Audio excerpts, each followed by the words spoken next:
Hello guys, in today's video I'm going to show you how to fix black bars on stretched resolution on Valorant.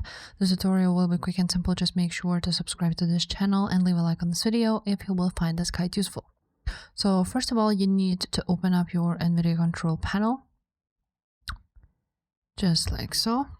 And once you will open it, you want to change the scaling settings.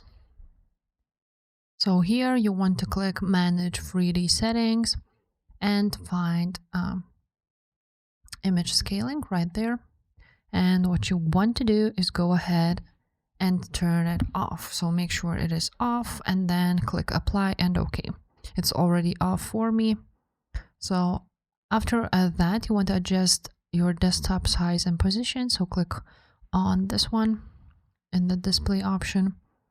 And after that, you want to make sure that it is full screen, just like so, and also perform scaling on, and you want to choose GPU.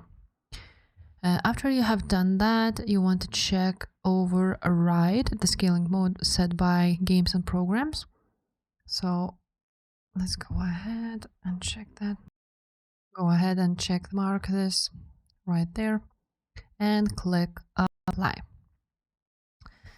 After you have applied this, you want to go ahead and change Valorant display settings. So go ahead, open up Valorant. On Valorant settings, you want to go on video option right there at the top. And from here, you want to choose aspect ratio method, select fill. And once you will select fill, then click apply. And that's pretty much it. If this video was helpful, guys, make sure to subscribe to this channel and leave a like on this video. Bye.